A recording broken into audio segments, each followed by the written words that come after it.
Okay.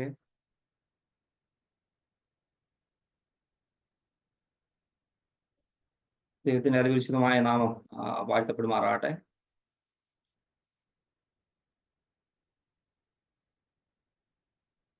परमेश्वर के अति पवित्र नाम की आज की शाम की समय स्तुति हो, महिमा हो। വീണ്ടും ഒരു പ്രാവശ്യം കൂടെ നിങ്ങളുടെ മധ്യത്തിലായിരിക്കാൻ ദൈവം നൽകിയ നല്ല അവസരത്തിനായിട്ട് ഞാൻ ദൈവത്തിന് നന്ദി പറയുന്നു. एक और बार आप सबके बीच में आने के लिए परमेश्वर ने मुझे मदद किया, इसके लिए मैं परमेश्वर को धन्यवाद देना चाहता हूँ। നിങ്ങളെല്ലാവരും സുഖമായും ഒക്കെ ഇരിക്കുന്നുവെന്ന് ഞാൻ വിശ്വസിക്കുന്നു. और मैं विश्वास करता हूँ आप सब लोग खुश हैं और ठीक हैं, मैं आशा करता हूँ। നമുക്ക് വീണ്ടും ദൈവവചനത്തിന്റെ മുമ്പിലേക്ക് നമുക്ക് കടന്നു വരാം. हम फिर से अपने ध्यान को हम परमेश्वर के वचन की ओर हम लाएंगे। ഓക്കെ, വളരെ പ്രാർത്ഥനയോടെ ആയിരിക്കുക. हम सब प्रार्थना पूर्वक उस परमेश्वर की उपस्थिति में हम बैठे रहें। കഴിഞ്ഞ കുറച്ച് ദിവസങ്ങളായി നമ്മൾ കർത്താവിന്റെ വരവിനോടുള്ള ബന്ധത്തിലെ കാര്യങ്ങൾ പഠിച്ചുകൊണ്ടിരിക്കുകയാണ്. और हम पिछले कुछ दिनों से परमेश्वर के दूसरे आगमन के बारे में हम पढ़ते आ रहे हैं। പല പല ഉദാഹരണങ്ങൾ, പല പല കാര്യങ്ങൾ നമ്മൾ പല ഭാഗങ്ങളിൽ നിന്നും ഇങ്ങനെ പഠിക്കുന്നു. और बहुत अलग अलग चीज़, अलग अलग भागों से अलग अलग चीज़ों को हम सीखते आ रहे हैं। ഇന്ന് നിങ്ങളുടെ മുമ്പിലേക്ക് 1 യോഹന്നാൻ അതിന്റെ 3-ാം അധ്യായത്തിലേക്ക് നിങ്ങളുടെ ശ്രദ്ധയെ ക്ഷണിക്കുകയാണ്. आज आपका ध्यान में पहला यूहन्ना उसकी तीसरी आयत की ओर आपका ध्यान में चाहता हूँ। അതിന്റെ 2-ാമത്തെ വാക്യം ഒന്ന് വായിക്കാം. उसके दूसरा हम पढ़ेंगे, पहला यूहन्ना 3 आयत का दूसरा। हे प्रियो, अभी हम परमेश्वर की संतान हैं और अब तक यह प्रकट नहीं हुआ कि हम क्या कुछ होंगे। इतना जानते हैं कि जब वह प्रकट होगा तो हम भी उसके समान होंगे, क्योंकि उसको वैसा ही देखेंगे जैसा वह है। ഓക്കെ, വളരെ ആഴമേറിയ, വളരെ ഒരുപക്ഷെ ക്രിസ്തീയ ജീവിതത്തിന്റെ പ്രത്യാശ മുഴുവൻ അടങ്ങിയിരിക്കുന്ന ഒരു വാക്യമാണത്. और ये बहुत एक गहराई वाला एक वाक्य है। हम यूँ कह सकते हैं एक मसीह जीवन का सबसे एक आशा से भरा हुआ एक वचन है जो हमने अभी पढ़ा। അതിനെ മൂന്നാം വാക്യം തുടങ്ങുമ്പോൾ അവനിൽ ഈ പ്രത്യാശ വെച്ചിരിക്കുന്ന ഏവനും എന്ന് പറയുന്നുണ്ട്. वहाँ पे तीसरे में जो कोई उस पर ये आशा रखता है ऐसा करके लिखा है। ഇതാണ് ക്രിസ്തീയ ജീവിതത്തിന്റെ ആശ അല്ലെങ്കിൽ പ്രത്യാശ എന്ന് പറയുന്നത്. यही है मसीह जीवन का हम आशा कहते हैं इसी को। ഓക്കെ, ഈ ഭാഗം ഞാൻ നേരത്തെ വായിച്ചിട്ടുണ്ട്, പഠിച്ചിട്ടുണ്ടെങ്കിലും ഇതിനെ കൂടുതലായിട്ട് ഞാൻ ചിന്തിക്കുവാൻ തുടങ്ങിയത് കഴിഞ്ഞ 2 ആഴ്ചയായുള്ളൂ. और ये वचन मैंने पहले से पढ़ा है, पहले मैंने मनन किया है, बट पिछले 2 हफ्तों से मैं और इसको गहराई से मैंने पढ़ना चालू किया है। അതിന്റെ ഒരു തുടക്കം മാത്രമേ, അതിൽ നിന്ന് പല കാര്യങ്ങളും ദൈവനെ പഠിപ്പിച്ചുകൊണ്ടിരിക്കുന്നു. और उसकी शुरुआत से मैं बहुत सारी चीज़ों को आपको पढ़ाता आया हूँ। കഴിഞ്ഞ ആഴ്ച ഒരു സന്ദർഭത്തിൽ ഞാൻ കുറച്ച് ദൈവമക്കളുമായിട്ട് ഈ ഭാഗത്ത് നിന്ന് അല്പം ചിന്തിക്കുവാനും ഇടയായിട്ട്. और पिछले हफ्ते भी कुछ इसी भाग में से ही मैंने परमेश्वर के लोगों को शेयर किया। ഇതിന്റെ തുടക്കം എന്ന് പറയുന്നത്, അല്ലെങ്കിൽ 2-ാം അധ്യായം അതിന്റെ 28-ാം വാക്യം മുതൽ 3-ാം അധ്യായം 10 വരെ വാക്യങ്ങളിൽ ഒറ്റ ഒരു പോർഷനായിട്ട് നമുക്കതിനെ പഠിക്കാൻ പറ്റും. और हम जब इसका शुरुआत देखते हैं, पहला यूहन्ना 2 अध्याय का 28 से लेकर पहला यूहन्ना उसके तीसरे अध्याय में तीसरे आयत तक एक भाग करके हम 10 तक हम समझते हैं। അതിന്റെ അകത്തുനിന്ന് ഞാൻ എല്ലാ കാര്യങ്ങളും കുറച്ച് കാര്യങ്ങൾ നമ്മൾ ഇന്ന് ചിന്തിക്കുവാൻ പോവുകയാണ്. उसमें से बहुत सारी बातें नहीं, पर कुछ बातों को आज की शाम हम लोग सीखने जा रहे हैं। ഓക്കെ, ഞാൻ പറഞ്ഞല്ലോ നമ്മുടെ പ്രത്യാശ എന്ന് പറയുന്നത് എന്താണ്? हमने जैसे बोला हमारी आशा, एक मसीह जीवन की आशा क्या है? ക്രിസ്തുവിന്റെ വരവ്, എന്റെ നാഥനായ യേശു ക്രിസ്തുവിന്റെ വരവാണ് നമ്മുടെ പ്രത്യാശ എന്ന് പറയുന്നത്, നമ്മുടെ ആശ.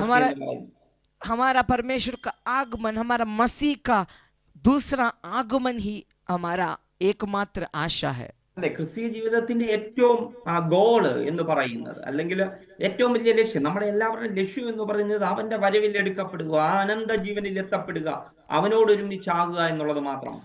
है ना, हमारा जीवन का एक मसीही जीवन, एक मसीही व्यक्ति का गोल या उनका निशाना या उनका लक्ष्य क्या है कि वो परमेश्वर यीशु मसीह के आगमन में उनको साथ हमें जाना, ये हमारा लक्ष्य है। ആ ഒരു ലക്ഷ്യത്തിലേക്കുള്ള യാത്രയിലാണ് നമ്മൾ ഓരോരുത്തരും. और इसी एक निशाने की, इसी एक लक्ष्य की और ही हम में से हर एक यात्रा कर रहे हैं। കഴിഞ്ഞ ദിവസം നമ്മൾ പഠിച്ചു മുടിയൻ പുത്രൻ എന്ന് പറയുന്ന ആ ഇളയ മകൻ കടന്നു വന്ന് ദൂരെ വെച്ച് പിതാവ് കണ്ടുവന്ന് അവന്റെ വസ്ത്രം മരിച്ച് പുതിയ വസ്ത്രം ധരിച്ച് അവിടുന്ന് വീട്ടിലേക്ക് കൂട്ടിക്കൊണ്ടു പോവുകയാണ്.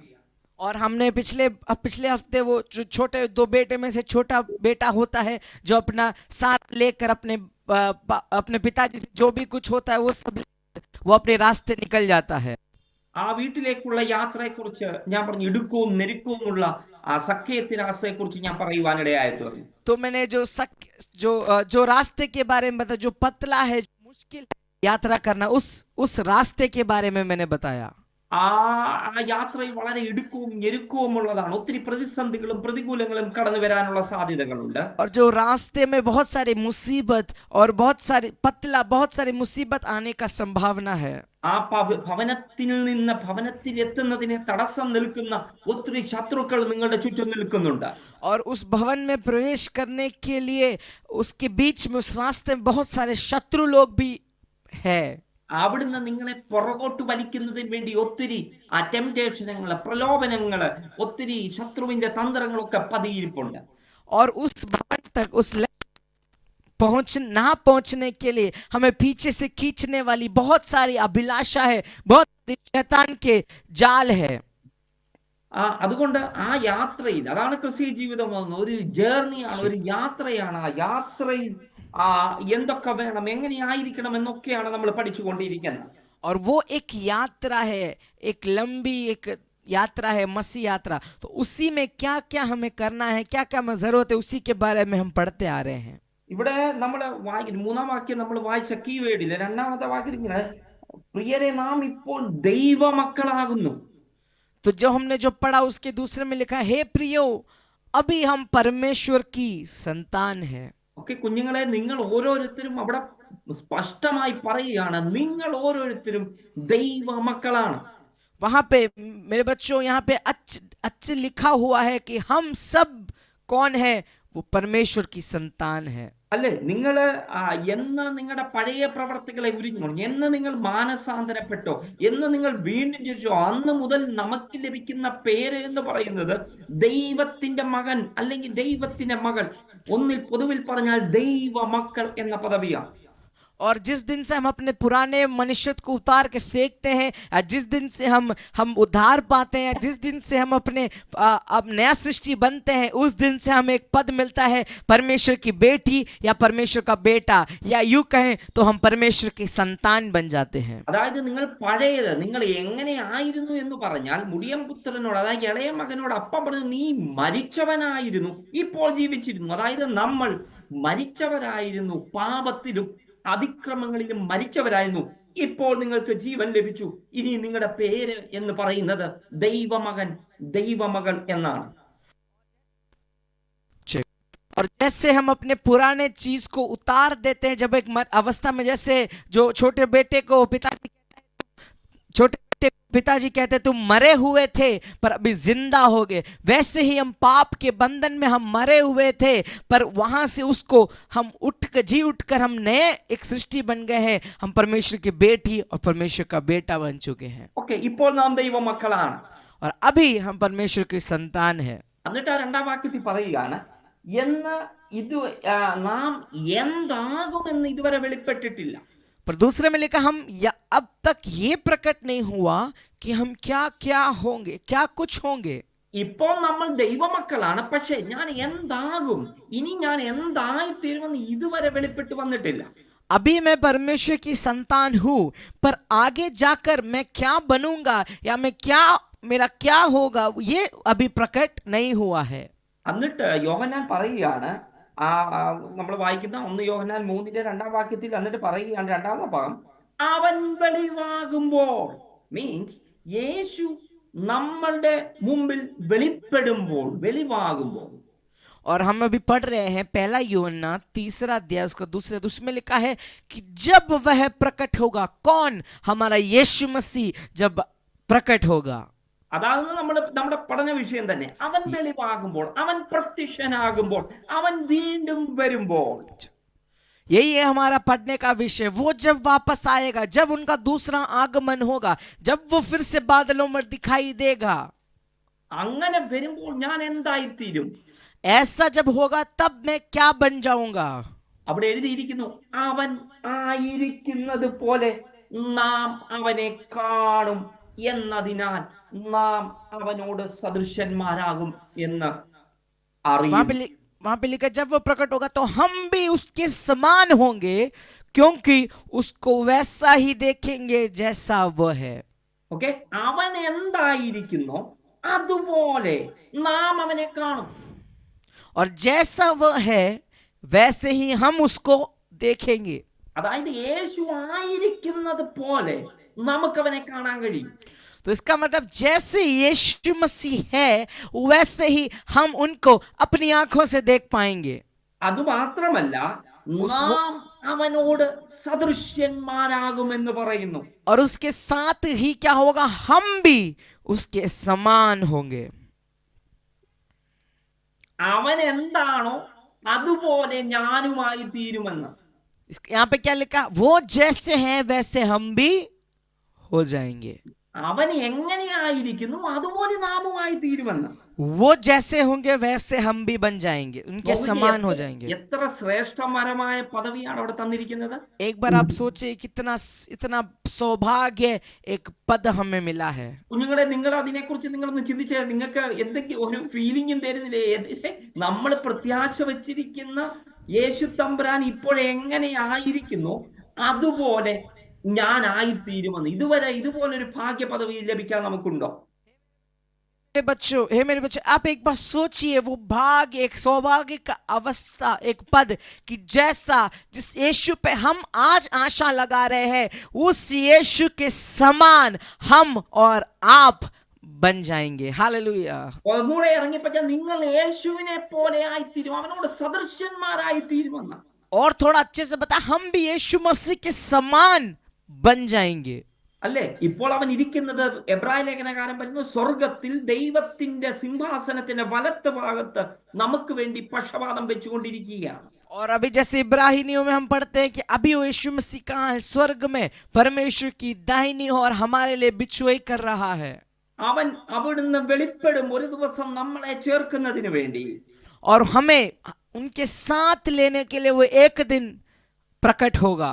അവനായിരിക്കുന്നത് പോലെ, ആ മഹിമയില്, ആ തേജസ്സില് ആയിരിക്കുന്നത് പോലെ ഞാനും ഒരു നാൾ അവൻ വെളിവാകുമ്പോൾ ആയിത്തീരും. അതാണ് നമ്മുടെ പ്രത്യാശ എന്ന് പറയുന്നത്. हमारा आशा क्या है कि जिस दिन वो यीशु मसीह प्रकट होगा, को उस दिन जैसे वो है, वो महिमा में, वो प्रकाश में, वो तेज में, हम भी उनके समान प्रकट होंगे। അതിനുവേണ്ടി നമ്മൾ എന്തൊക്കെ ചെയ്യണം? और उसके लिए हम अपनी तरफ से क्या क्या तैयारी? അപ്പൊ ഒറ്റ കാര്യം, നമ്മുടെ ആശ എന്ന് പറയുന്നത് അവനെ പോലെ ആകുക എന്നുള്ളതാണ്.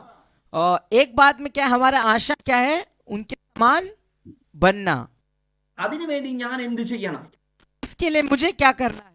ഈ യാത്രയിൽ ഞാൻ എന്തൊക്കെ കാര്യങ്ങൾ ചെയ്യണം? इस मेरी यात्रा में मुझे क्या क्या कदम उठाने हैं? നമ്മൾ പല കാര്യങ്ങൾ പഠിച്ചിട്ടുണ്ട്, हमने बहुत सारी चीजों को सीखा है, എങ്കിലും ഈ ഭാഗത്ത് പറഞ്ഞിരിക്കുന്ന 2-3 കാര്യങ്ങൾ നിങ്ങളുടെ മുമ്പിലേക്ക് ഞാൻ വെക്കട്ടെ. बट इस भाग में लिखा हुआ 2-3 चीजों को मैं बताना चाहता हूँ। ഒന്നാമത്തെ കാര്യം, അതിന്റെ 2-ാം അധ്യായം 28-ാം വാക്യം, നമ്മൾ ആദ്യം പറഞ്ഞ 28-ാം വാക്യത്തിലേക്ക് ഒന്ന് കടന്നു വന്നാട്ടെ. 2-ാം അധ്യായം 28. पहला बात, हम पहला यूहन्ना 2 का 28 में हम आएंगे, जैसे हमने पहले बोला। അവിടെ ഇപ്പോഴേ കുഞ്ഞുങ്ങളെ അവൻ വെളിവാകുമ്പോൾ, കണ്ടോ, അവൻ വെളിവാകുമ്പോൾ നമുക്ക് ധൈര്യം ഉണ്ടാകേണ്ടതിനും അവന്റെ വരവിൽ അവൻ ലജ്ജിക്കപ്പെടാതിരിക്കേണ്ടതിനും അവനിൽ വസിക്കണം. 28 में लिखा, निदान हे बालको उसमें बने रहो कि जब वह प्रकट हो तो हमें हियाव हो और हम उसके आने पर उसके सामने लज्जित ना हो। അവനിൽ വസിക്കണം, उसमें बने रहना है। ഒന്നാമത്തെ പോയിന്റ്, അവനിൽ വസിക്കുക, उसमें बने रहना है। അവനിൽ വസിക്കുക എന്ന് പറഞ്ഞാൽ എന്താണ് വസിക്കുക എന്ന് പറഞ്ഞാൽ അർത്ഥമാക്കുന്നത്? उसमें बने रहने का मतलब क्या है? बने रहने का मतलब क्या है? നിങ്ങൾ ഈ സുവോളജി അല്ലെങ്കിൽ എന്തുവാ പറയുന്നത് ബോട്ടണി ഒക്കെ പഠിക്കുന്നവരെ കുറിച്ച് പഠിക്കുന്നവരുണ്ടെങ്കിൽ അവർക്ക് അറിയാൻ പറ്റും. सॉरी अंकल ഒന്നുകൂടെ പറയാമോ? ബോട്ടണി പഠിക്കുന്ന ആരെങ്കിലും ഉണ്ടോ? हाँ, बॉटनी साइंस पढ़ने वाले ബോട്ടണി कोई है? बॉटनी पढ़ने वाले, സസ്യശാസ്ത്രം. बॉटनी पढ़ने वाले कोई है? साइंस यहाँ पे ആ അതിൻ്റെ അകത്ത് ഈ ചില ചെടികളുണ്ട്, ചില മരങ്ങൾ, അതായത് നിൽക്കുന്ന മരങ്ങളെ ചുറ്റി പിടിച്ചിട്ട് അതേ കൂടെ മാത്രമേ അതിന് വളരാൻ കഴിയത്തുള്ളൂ. और कुछ उस तो पेड़ में तो कुछ पेड़ है जो उनके चारों तरफ कुछ झाड़ियां होती हैं, वो लपेट कर उनके साथ ही साथ में बने रहते हैं, एक साथ ही वो पेड़ अले ഈ ജാടിക്ക് ഈ പേടില്ലാതെ ജീവിക്കാൻ പറ്റത്തില്ല. तो ये जो झाड़ी है जो पेड़ के चारों तरफ लिपटे रहते हैं, उसका खाना पीना सब उस पेड़ से मिलता है, तो बिना पेड़ के द्वारा वो झाड़ी जिंदा नहीं रह पाता. ചില ചെടികൾ എന്ന് പറഞ്ഞാൽ ഈ പേടയിലാണെങ്കിൽ വേരൊക്കെ ഇറക്കിയാണ് ഇങ്ങനെ മേളോട്ട് കയറി കയറി പോകുന്നത്. और कुछ जो झाड़ी होते हैं वो पेड़ के सहारे ही, उसी के टहनियों के सहारे ही वो बढ़ते बढ़ते चले जाते हैं. അതില്ലെങ്കിൽ അതിന് വളരുവാനോ അതിന് നന്നായിട്ട് കായ്ക്കാനോ ഫലം പുറപ്പെടുവിക്കാനോ പൂക്കൾ പുഷ്പിക്കാനോ ഒന്നും കഴിയത്തില്ല. अगर वो कोई उनको सहायता देने के लिए अगर वो पेड़ नहीं है तो वो अपना फल देने के लिए या वो कोई भी बढ़ोतरी उसमें नहीं देख सकते हैं. യോഹന്നാന്റെ സുവിശേഷത്തിൽ പറയുന്നുണ്ട് മുന്തിരിവള്ളിയെ കുറിച്ച്. മുന്തിരിവള്ളിക്ക് അതിന്റെ കമ്പില്ലെങ്കിൽ, അതിനെ സപ്പോർട്ട് ചെയ്യുന്ന, അതിന് ഇരിക്കാൻ പറ്റാത്ത കൊമ്പില്ലെങ്കിൽ അതിന് വളരാൻ കഴിയത്തില്ല എന്ന് അവിടെ എഴുതിയിട്ടുണ്ട്. हम यूहन्ना के सुसमाचार में देखते हैं, अंगूर के बारे में देखते हैं, तो अंगूर की जो टहनियों को अगर बढ़ने के लिए अगर वो कोई सहायता नहीं मिलेगा तो वो बढ़ नहीं पाएंगी. അതില്ലെങ്കിൽ ഇതിന് നല്ലവണ്ണം വളരാനോ ഫലം പുറപ്പെടുവിക്കാനോ കഴിയത്തില്ല. तो उसके बिना वो ज्यादा बढ़ भी नहीं पाएंगे और अपना फल भी नहीं दे पाएंगे. ഇവിടെ വസിക്കുക എന്ന് പറഞ്ഞാൽ ആ ഒരു കൊമ്പിൽ കയറി ആ ഒരു ഒരു ഇതിൽ കയറി അതിന്റെ സപ്പോർട്ടോട് കൂടി മാത്രമേ ഇതിന് വളരാൻ പറ്റത്തുള്ളൂ. यहाँ पे बने रहने का मतलब हम ये समझते हैं जैसे एक झाड़ी एक पेड़ पे लिपट कर बढ़ती है, तो बिना उस सहायता के, बिना उसके वो बढ़ नहीं सकता है. കുഞ്ഞുങ്ങളെ, ഈ യാത്ര തുടങ്ങുമ്പോൾ നിങ്ങളെ യേശു വിളിക്കുന്നു. ആ യേശുവിനോട് ചേർന്ന് തന്നെ അവനെ മുറുകെ പിടിച്ചുകൊണ്ട് മാത്രമേ എനിക്ക് ആ ഭവനത്തിലേക്ക് കയറുവാൻ കഴിയത്തുള്ളൂ. तो मेरे प्रिय बच्चों, मैं एक चीज बताना चाहता हूं, जब हम यीशु मसीह ने हमें बुलाया और हम उस यात्रा में हैं, तो अगर हमें उस भवन तक पहुंचना है तो यीशु मसीह को लिपट कर हम पकड़े नहीं रहेंगे तो हम उस भवन तक कभी नहीं पहुंच पाएंगे. അവനെ മുറുകി പിടിച്ചുകൊണ്ട് അവനോട് ചേർന്ന് നടന്നെങ്കിൽ മാത്രമേ എനിക്ക് മുന്നേറാൻ കഴിയത്തുള്ളൂ. उनको यीशु मसीह को कसकर हम पकड़कर उनके साथ हम चलेंगे, तब ही हम वहां पहुंच पाएंगे. എനിക്ക് ആവശ്യമായിരിക്കുന്ന പോഷണം, എനിക്ക് ആവശ്യമായിരിക്കുന്ന പ്രോട്ടീനോ വൈറ്റമിൻസോ ഒക്കെ ആ ചെടികൾക്ക് ആ മരത്തിൽ നിന്ന് എടുക്കുന്നത് പോലെ എനിക്ക് യേശുവിൽ നിന്നായിരിക്കും ഞാൻ എടുത്തുകൊണ്ടിരിക്കുന്നത്. और मेरी आवश्यकता की मुझे जो भी चीज़ें चाहिए, मुझे बढ़ने का, विटामिन का जो भी चाहिए, वो जो मेरा सोर्स, मेरा सहायता है, वो यीशु मसीह से मुझे वो सहायता मिलना है. ആ മരത്തെ കൂടെ കയറുന്ന ചെടികൾക്ക് ആ മരത്തിന്റെ അകത്തെ നീരുകൾ വലിച്ചെടുത്ത് വളരുന്നത് പോലെ, അല്ലെങ്കിൽ അതിന്റെ ആ വൈറ്റമിൻസും പ്രോട്ടീനും ഒക്കെ വലിച്ചെടുക്കുന്നത് പോലെ എനിക്ക് യേശുവിനോട് കൂടെ നടന്ന് യേശുവിൻ തരുന്ന ഊർജത്തിലാണ് ഞാൻ വളർന്നുകൊണ്ടിരിക്കുന്നത്. जैसे वो झाड़ी जब पेड़ में लिपट कर उन बढ़ता है, तो वो पेड़ का जो खाना पीना जो भी होता है वो झाड़ी वो सोख लेता है. वैसे ही जब यीशु मसीह के साथ हम चलते हैं तो जो ऊर्जा, जो ताकत जो मिलता है, सामर्थ्य हमें यीशु मसीह से प्राप्त कर हमें आगे बढ़ना है. അവനെ മുറുകെ പിടിച്ചുകൊണ്ട് നടക്കുക, उनको कस कर पकड़ कर चलना. നിങ്ങളുടെ ചുറ്റും പ്രതികൂലങ്ങളോ കാറ്റുകളോ വളരെയധികം മഴയോ പ്രതിസന്ധിയോ ഒന്നും അവനെ മുറുകെ പിടിച്ചാൽ നിങ്ങൾ വീണു പോകാനിടയാകത്തില്ല. आपके जीवन में जब अवस्थाएं आती है, मुसीबत जैसे तूफान, आंधी, पानी या कुछ भी आता है, जब उनको कसकर पकड़े हैं तो हमें कुछ नहीं होगा. ആ അവന്റെ അവൻ അവനിൽ മുറുകെ പിടിച്ചിരിക്കുമ്പോൾ ശത്രുക്കളൊക്കെ വരുമ്പോൾ അവൻ നിങ്ങളെ സംരക്ഷിക്കുവാനിടയായിത്തീരും. तो जब हम परमेश्वर यीशु मसीह के चिपक कर जब हम कस कर पकड़े हैं, तो जब शैतान हमें परेशान करने आएगा तो उनसे परमेश्वर हमारी सहायता बचाएगा. അതുകൊണ്ട് നിങ്ങളുടെ യാത്രയിൽ എപ്പോഴും അവനുമായിട്ടുള്ള ബന്ധത്തിൽ വളർന്നുകൊണ്ടിരുന്നെങ്കിൽ മാത്രമേ എനിക്ക് ആ ഭവനത്തിലേക്ക് എത്തുവാൻ കഴിയത്തുള്ളൂ. अगर आप अपनी यात्रा में उनसे चिपक कर, उनसे लिपट कर अगर आप आगे बढ़ेंगे, तब ही आप अपने स्वर्गीय भवन तक पहुंच पाएंगे. ഇനി ആ വാക്യത്തിൽ തന്നെ പറയും, എന്തുകൊണ്ട് നിങ്ങൾ വസിക്കണം. और उसी वाक्य में हम क्यों बने रहना है. അതായത് നിങ്ങൾക്ക് ധൈര്യം ഉണ്ടാകേണ്ടതിന്, कि हमें हियाव होने के लिए, അവൻ വെളിവാകുമ്പോൾ നമുക്ക് ധൈര്യം ഉണ്ടാകേണ്ടതിന് അവനിൽ വസിക്കണം. इसलिए हमें बने रहना है कि जब वह प्रकट हो तो हमें हियाव हो. നമുക്ക് ധൈര്യം ഉണ്ടാകണം. हमें हियाव रहना है, हियाव मिलना है. എന്താണ് ധൈര്യം? ये हियाव, ये हिम्मत क्या है? നിങ്ങൾക്ക് നേരെ മുമ്പിൽ നിന്ന് അവന്റെ കണ്ണിൽ നോക്കി നിൽക്കുവാനുള്ള ഒരു പ്രാപ്തിയാണ് ധൈര്യം എന്ന് പറയുന്നത്. यहाँ पे जो हियाव का मतलब है, जब परमेश्वर यीशु मसीह उनके सामने उनकी आंखों में देखकर खड़े रहने का एक हिम्मत, वो है वो हियाव. നിങ്ങൾ പറയും നിങ്ങളുടെ ശക്തിയോ എന്നൊക്കെ ഒത്തിരി അതിന് ഡെഫിനിഷൻ തരാം. പക്ഷെ ഞാൻ പറയുന്നത് അവന്റെ മുമ്പിൽ അവനെ നോക്കി നിൽക്കുവാൻ കഴിയുന്ന പ്രാപ്തിയാണ് ധൈര്യം എന്ന് പറയുന്നത്. हम बोलेंगे हमारा सामर्थ्य, ऐसे बहुत सारे उसके डेफिनेशन है, पर मैं यहाँ पे हियाव का मतलब ये समझता हूँ, जब यीशु मसीह मेरे सामने खड़ा होगा तो उनकी आंखों में देखकर उनके सामने खड़े होने का एक पद.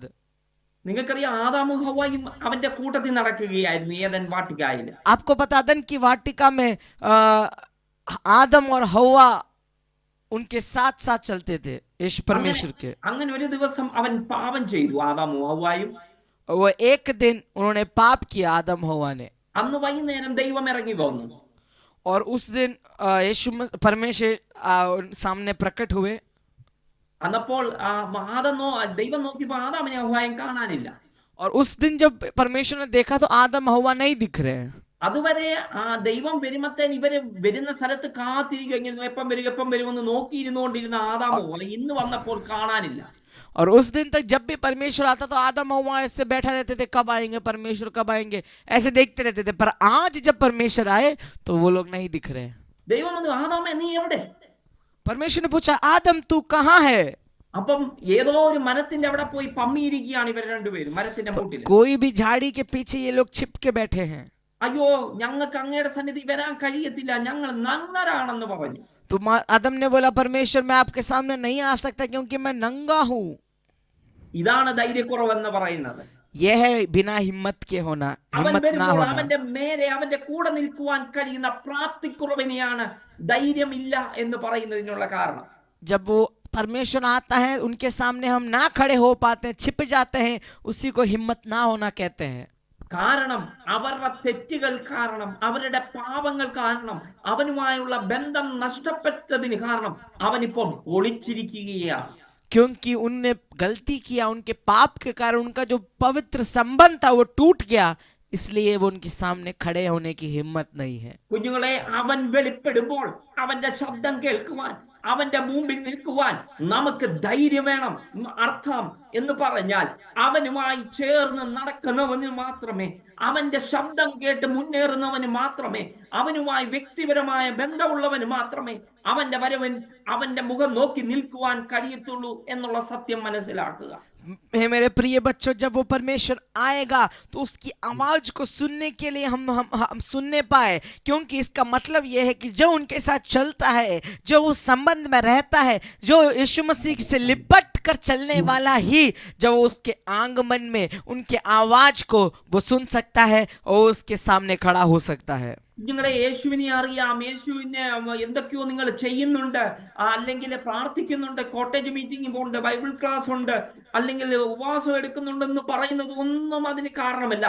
അന്ന് നമ്മൾ പഠിച്ചതുപോലെ 10 കന്യകമാരിൽ 5 പേര് നഷ്ടപ്പെട്ടു പോയതെന്നതുപോലെ അവനുമായി വ്യക്തിപരമായ ബന്ധമില്ലെങ്കിൽ നമ്മൾ ഈ വഴിയിൽ പട്ടുപോകുവാനിടയായിത്തീരും. हम कहते हैं कि हाँ हम यीशु मसीह को जानते हैं, हम उनके बारे में जानते हैं, हम उनके लिए करते हैं, हम बाइबल कॉलेज बाइबल स्टडी जाते हैं, हम प्रार्थना करते हैं, ये सब ठीक है। पर जैसे वो 5-10 कुंवारियों में से 5 कुंवारी नष्ट हो गए क्योंकि उनका एक गहरा संबंध यीशु मसीह के साथ नहीं था। അങ്ങനെ ഉണ്ടെങ്കിൽ മാത്രമേ അവന്റെ മുമ്പിൽ വ്യക്തിപരമായ ബന്ധം ഉണ്ടെങ്കിൽ മാത്രമേ അവന്റെ മുമ്പിൽ അവന്റെ വരവിൽ നമുക്ക് അവന്റെ മുമ്പിൽ നിൽക്കുവാൻ കഴിയത്തുള്ളൂ. अगर आपका व्यक्तिगत संबंध यीशु मसीह के साथ है तो ही आप उसके आगमन में उनके सामने खड़े हो सकते हैं। അപ്പം ധൈര്യം നഷ്ടപ്പെട്ടു പോകാൻ, അതായത് നിങ്ങൾ ഒളിച്ചു പോകുവാൻ അല്ലെങ്കിൽ മാറിപ്പോകാനുള്ള സാധ്യതകളുണ്ട്. അത് മാറ്റി അവനുമായി ചേർന്ന് നടക്കുവാൻ നിങ്ങൾ തീരുമാനമെടുക്കുക. तो हियाव नष्ट होने का या हिम्मत ना होने का या हमारी गलती करने की संभावना बहुत ज्यादा है, पर उन सबको हटाकर उनसे चिपक कर हमें चलना है। അടുത്തത് ആ വാക്യത്തിനെ പറയാം, നിങ്ങൾക്ക് ധൈര്യം ഉണ്ടാകേണ്ടതിന് അവനിൽ വസിക്കണം. രണ്ടാമത് പറയാണ് അവന്റെ വരവിൽ അവനാൽ ലജ്ജിക്കപ്പെടാതിരിക്കേണ്ടതിന് അവനിൽ വസിക്കണം. और पहला हमें हियाव होना है इसलिए उसमें बने रहना, दूसरा हम उसके सामने लज्जित नहीं हो इसलिए हमें हियाव बांधना है, इसलिए हमें उसमें बने रहना है। അവനാൽ ലജ്ജിക്കപ്പെടാതിരിക്കേണ്ടതിന് നിങ്ങൾ അവനിൽ വസിക്കണം.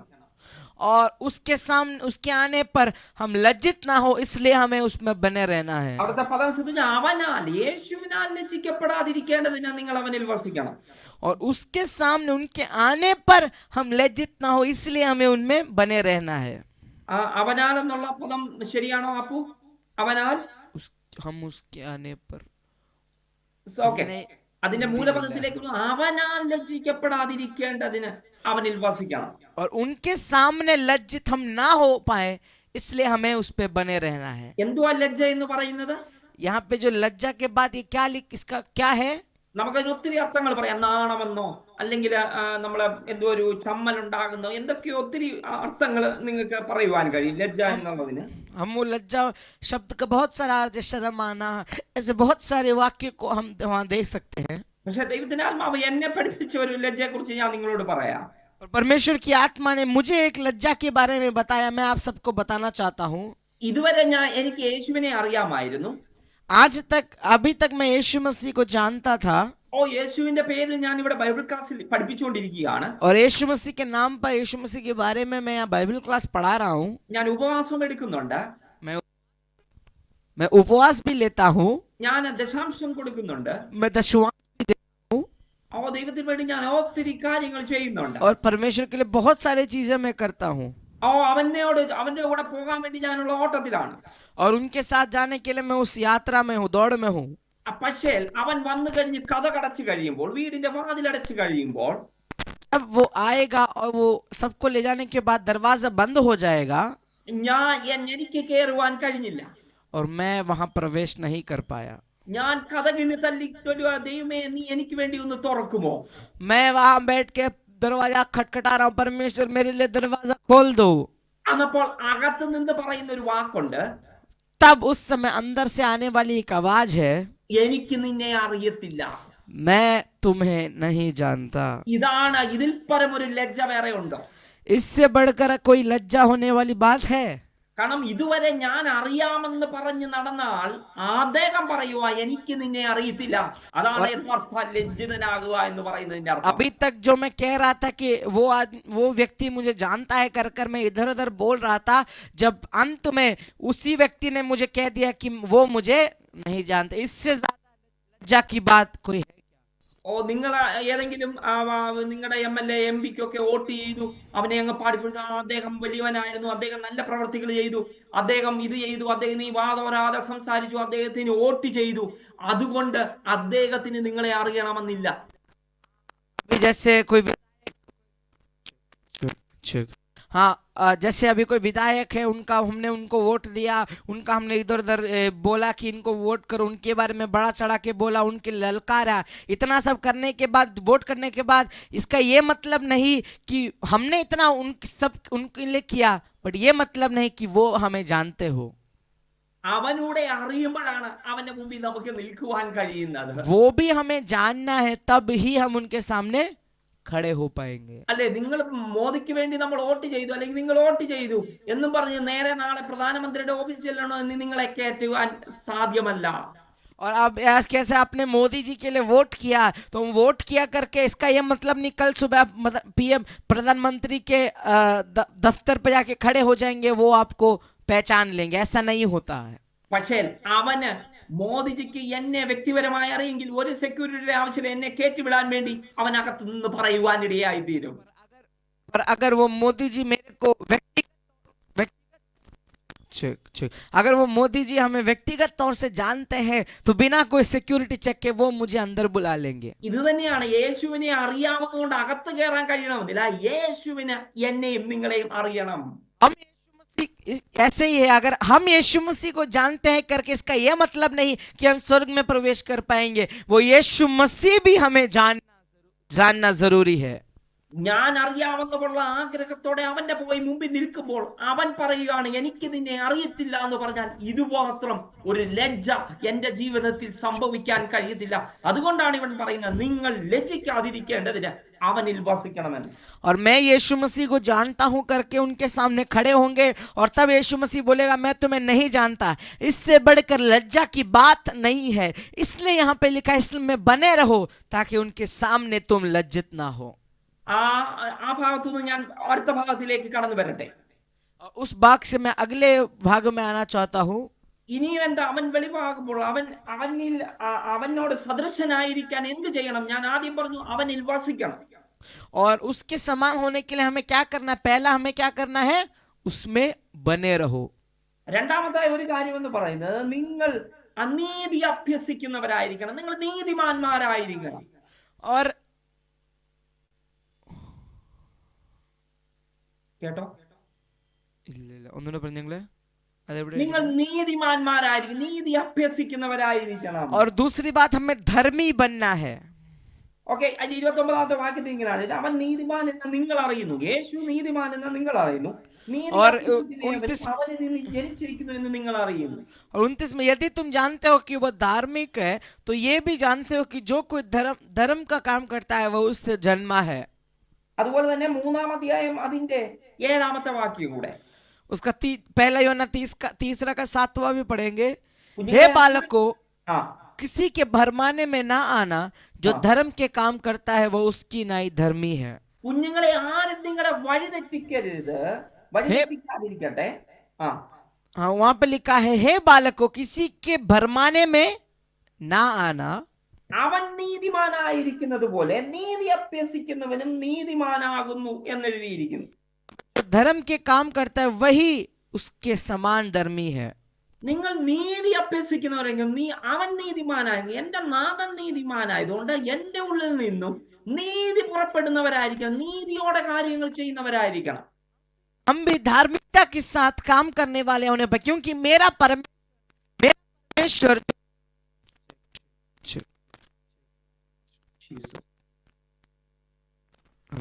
मेरा परमेश्वर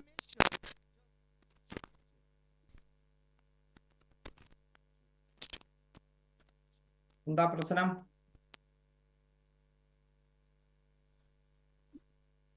ഓ മാനുവൽ,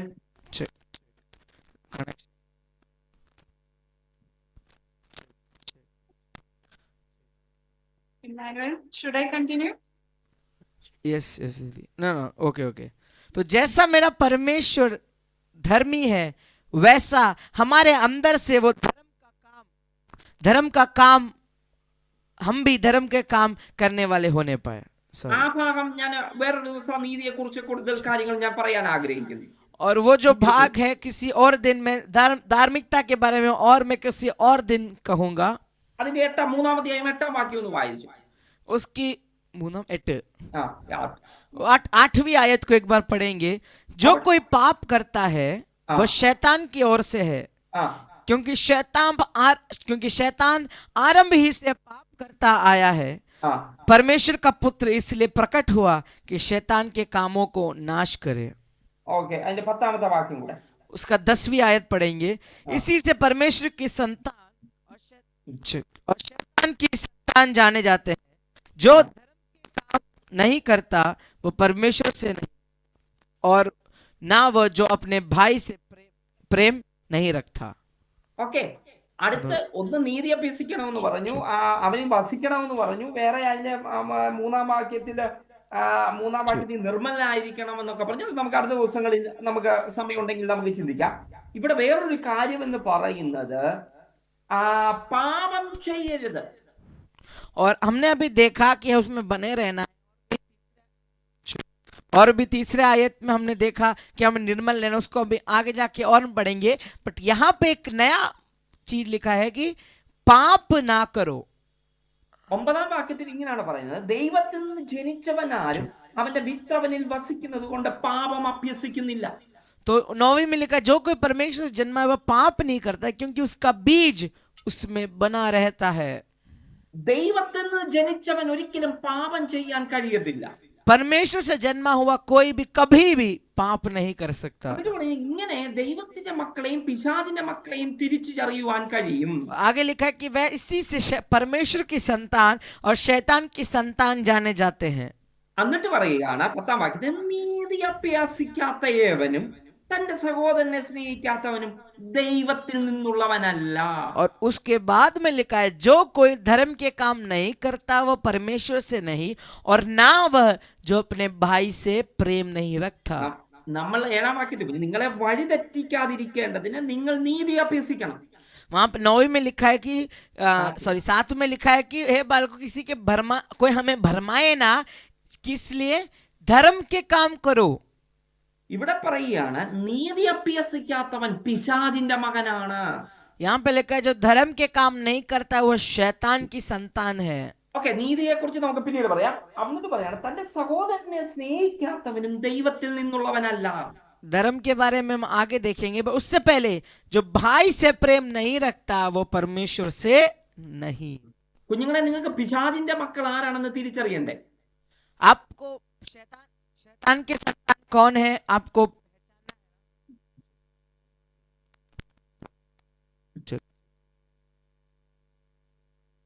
കേക്കാവോ?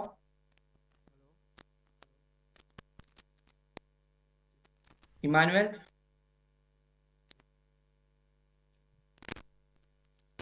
हेलो हेलो सॉरी കേൾക്കാം.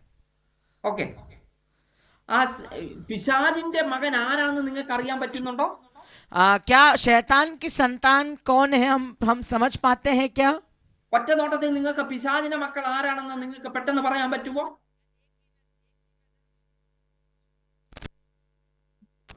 दीदी आप कंटिन्यू कर सकती है, थोड़ा दिक्कत आ रहा है। हाँ ओके। Okay okay. क्या आप एक ही नजर में शैतान के दो बच्चे कौन है आप समझ पाएंगे? എങ്ങനെ നിങ്ങൾക്ക് പെട്ടെന്ന് ഇവൻ പിശാചിന്റെ മകനാണ്, ഇവൻ പിശാചിന്റെ മകളാണെന്ന് പറയാൻ പറ്റും? कैसे आप एक ही नजर में या एक ही नजर में आप पहचान पाएंगे कि ये शैतान की ओर से है या शैतान का बच्चा है? അതിന് ഒത്തിരി പ്രവചനത്തിന്റെ കാര്യങ്ങളോ ഒത്തിരി റിസർച്ച് ചെയ്യേണ്ട കാര്യമൊന്നുമില്ല. इसके लिए हमें बहुत सारा रिसर्च करने की कोई जरूरत नहीं है. ഒറ്റ നിമിഷം കൊണ്ട് കണ്ടുപിടിക്കാൻ പറ്റും. हम बस एक ही सेकंड से हम उसे पहचान सकते हैं. നിങ്ങൾക്ക് നിങ്ങളുടെ സഹോദരങ്ങളെ, നിങ്ങളുടെ കൂട്ടുകാരികളെ, നിങ്ങളുടെ പാസ്റ്ററിനെ, നിങ്ങളുടെ ഈ കൂട്ടത്തിൽ നമ്മുടെ ഉള്ള ഗ്രൂപ്പിനെ ശരിയായി നിങ്ങൾക്ക് സ്നേഹിക്കാൻ കഴിഞ്ഞില്ലെങ്കിൽ നിങ്ങൾ പിശാചിന്റെ മക്കളാണ്. अगर जो हमारे इस ग्रुप में, हमारे इस जूम में जितने भाई बहन लोग जुड़े हुए हैं, अगर आप उन सबको प्रेम नहीं कर सकते तो आप प्रभु की मसीह की ओर से नहीं है. തന്റെ സഹോദരനെ സ്പഷ്ടമായി വളരെ ക്ലിയർ ആയിട്ട് എഴുതിയിരിക്കുകയാണ്, സഹോദരനെ സ്നേഹിക്കാൻ കഴിയാത്തവൻ പിശാചിന്റെ മകനാണ്, ദൈവത്തിന്റെ മകനല്ല. वचन में स्पष्ट लिखा हुआ है, अगर तुम अपने भाई से प्रेम नहीं कर सकते तो तुम मसीह की ओर से नहीं हो.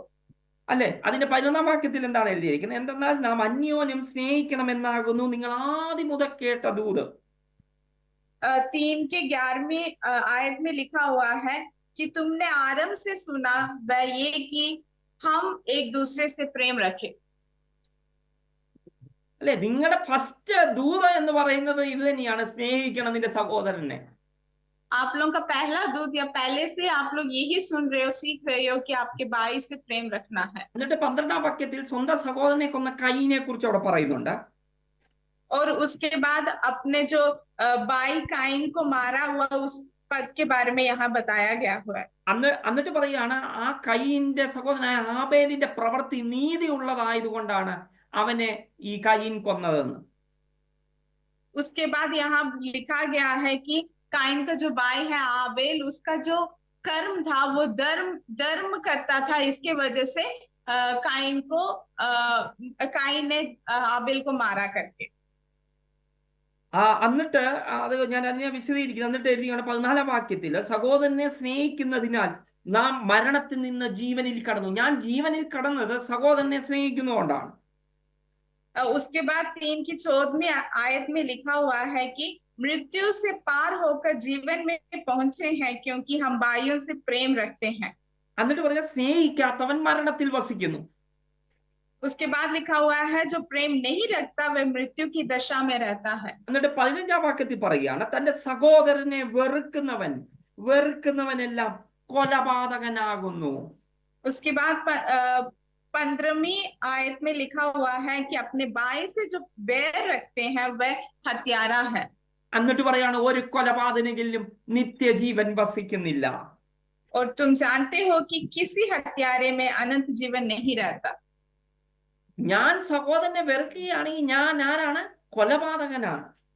अगर हम अपने भाइयों से बैर रखते हैं, प्रेम नहीं कर पाते, तो हम क्या है? हत्यारे हैं. കുഞ്ഞുങ്ങളെ, വളരെ ആറ്റഫായ, വളരെ കഠിനമായിട്ട് നിങ്ങൾക്ക് ഇത് തോന്നും. शायद आप लोगों को ये बहुत ही कठिन जैसे लगेगा. നമ്മള് ആ നിത്യതയിലേക്ക് പോകും, അവനോട് സദൃശ്യനാകാൻ വേണ്ടിയുള്ള യാത്രയിലാണ്. हम उस अनंत जीवन की ओर जाने के लिए, प्रभु के समान, प्रभु के साथ रहने के लिए हम कोशिश कर रहे हैं, तैयार हो रहे हैं. ഇവിടെ പറയുന്ന രണ്ടാമത്തെ കാര്യം, അവൻ വെളിപ്പാകുമ്പോൾ അവനെ പോലെ ആകണമെങ്കിൽ നിങ്ങൾ സഹോദരനെ സ്നേഹിക്കുന്നവനാകണം, നീതി അഭ്യസിക്കുന്നവനാകണമെന്നാണ് യോഹന്നാൻ പറയുന്നത്. इधर इसलिए वचन में लिखा हुआ है, अगर आपको उस अनंत जीवन में प्रवेश होना है, प्रभु के समान प्रभु के साथ रहना है, तो आपको अपने भाइयों से प्रेम करना है. അല്ലേ? സഹോദരനെ സ്നേഹിക്കാത്തവൻ പിശാചിന്റെ മകനാണ്. जो अपने भाई से प्रेम नहीं कर पाता वो शैतान की ओर से है. അതിന് വേറെ ഒന്നും ചെയ്യണ്ട. നിങ്ങളോട്, നിങ്ങളുടെ കൂട്ടുകാർക്ക് നിങ്ങളെ ശരിക്കും സ്നേഹിക്കാൻ കഴിക്കുന്നില്ല എങ്കിൽ, അല്ലെങ്കിൽ നിങ്ങൾക്ക് നിങ്ങളുടെ സഹോദരനെ നിങ്ങൾ വെറുക്കുന്നുവെങ്കിൽ, നിങ്ങൾ തന്നെ മനസ്സിലാക്കുക, ഞാൻ ഒരിക്കലും യേശുവിന്റെ മകനല്ല. നമ്മൾ വായിച്ച പോലെ കാണുവാൻ ദൈവമക്കളല്ല, പിശാചിന്റെ മക്കളാണ്. अगर आपके दोस्त लोग आपसे प्यार नहीं कर पाते, अगर हम लोग या आप लोग अपने भाइयों से, अपने दोस्तों से उस प्यार को प्रकट नहीं कर पाते, तो समझ लीजिएगा आप प्रभु की बच्चे नहीं हैं. നിങ്ങൾക്ക് ശരിക്കും സ്നേഹിക്കാൻ കഴിയുന്നുണ്ടോ? क्या आप लोग सच्चाई से, सच्चे दिल से आप लोग प्रेम कर पाते हैं? ആരോടെങ്കിലും നിങ്ങൾ വെറുക്കുന്നുണ്ടോ? ആരെങ്കിലും നിങ്ങൾ വെറുക്കുന്നുണ്ടോ? क्या आप लोग किसी से भी अब बैर रखते हैं? നിങ്ങളുടെ പപ്പായോടോ, മമ്മിയോടോ, നിങ്ങളുടെ സഹോദരനോടോ, നിങ്ങളുടെ ഭാര്യയോടോ, ഭർത്താവിനോടോ, നിങ്ങളുടെ കുഞ്ഞുങ്ങളോട് ആരോടെങ്കിലും നിങ്ങൾ വെറുപ്പോടെ നിങ്ങൾ നോക്കുന്നുണ്ടോ? क्या आप अपने माता पिता, भाई बहन, दोस्त लोग, बच्चे, किसी से आप अभी भी उस बैर की नजर से, नफरत की नजर से देखते हो? നിങ്ങളുടെ ഉള്ളിലൊരു വെറുപ്പുണ്ടാകുന്നുണ്ടെങ്കിൽ ഇന്ന് മനസ്സിലാക്കുക, നിങ്ങൾ അവനിൽ നിന്നല്ല, പിശാചിൽ നിന്നാണ്, അവന്റെ കാര്യങ്ങളെയാണ് നിങ്ങൾ മുമ്പോട്ട് കൊണ്ടുപോകുന്നത് എന്ന് മനസ്സിലാക്കുക. अगर आपके मन के अंदर अभी भी कहीं ना कहीं वो नफरत की एक झलक पड़ी हुई है, वो नफरत और बैर आपके अंदर किसी के भी प्रति पड़ा हुआ है, तो समझ लीजिएगा वो शैतान की ओर से है, मसीह की ओर से नहीं. ഒരിക്കലും സഹോദരനെ സ്നേഹിക്കാത്തവന് അവന്റെ വരവിൽ അവനെ പോലെ ആകുവാൻ കഴിയത്തില്ല. कभी भी जो अपने भाई से प्रेम नहीं रख पाता, वो कभी भी अनंत जीवन के लिए प्रवेश नहीं होगा. അവൻ വെളിവാകുമ്പോൾ അവനെ പോലെ ആകുവാൻ പറ്റത്തില്ല, സദൃശ്യന്മാരാകുവാൻ പറ്റത്തില്ല. जब मसीह प्रकट होगा, तो जैसे वचन में लिखा है कि मसीह प्रकट होते समय उनके समान हो जाएंगे, लेकिन जो अपने भाई से प्यार नहीं कर पाता, वो मसीह जब प्रकट होगा तो उनके समान नहीं बन पाएंगे. സ്നേഹിക്കാൻ കഴിയണം, ഉള്ളു തുറന്ന് നിങ്ങൾക്ക് സ്നേഹിക്കാൻ കഴിയണം. आपको मन खोलकर, दिल खोलकर प्यार करना होना चाहिए. നമുക്ക് പലപ്പോഴും നമ്മുടെ ദുഃഖത്തിലായിരിക്കുന്നവരുടെ അടുത്ത് പോയി നമ്മൾ കരയും, അവരുടെ കൂട്ടത്തിൽ സമയം ചെലവഴിക്കാനൊക്കെ നമുക്ക് കഴിയും. हमें कई बार जो लोग दुख में हैं, परेशानी में हैं, उनके साथ जाके समय बिता पाते होंगे, उनके लिए कुछ शब्दों को बोलकर उनको आश्वासन दे पाते होंगे। പക്ഷെ ആരെങ്കിലും ഒരു സന്തോഷം വന്നു കഴിഞ്ഞാൽ, ഒരു വണ്ടി മേടിച്ചു, ഞാനൊരു വണ്ടി മേടിച്ചു എന്ന് പറഞ്ഞാൽ മനസ്സ് തുറന്ന് ചിരിക്കുവാനും അയ്യോ എന്റെ സഹോദരൻ വണ്ടി മേടിച്ചല്ലോ, വളരെ നന്നായി പോയി എന്ന് മനസ്സ് തുറന്ന് പറയുന്നവരെ വളരെ ചുരുക്കമായിട്ടേ നമുക്ക് കാണാൻ കഴിയത്തുള്ളൂ.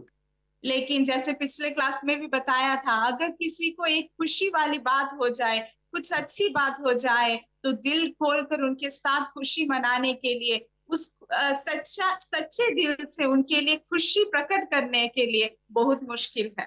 അല്ലെ, എന്റെ സഹോദരനെ സ്നേഹിക്കുവാണെന്ന് പറഞ്ഞാൽ ഞാൻ എന്നെ എങ്ങനെ സ്നേഹിക്കുന്നോ അതുപോലാണ് ഞാൻ അവനെ സ്നേഹിക്കുന്നത്. अगर हम बोलते हैं कि मैं अपने भाई से प्यार करता हूँ, उसका मतलब जैसे हम अपने आप से प्यार करते हैं, उसी प्रकार हम अपने भाई से भी प्यार करें। എന്റെ വേദന അവന്റെ വേദന, അല്ലെങ്കിൽ അവന്റെ വേദന എന്റെ വേദനയാണ്, അവന്റെ സന്തോഷം എന്റെയും സന്തോഷമാണ്.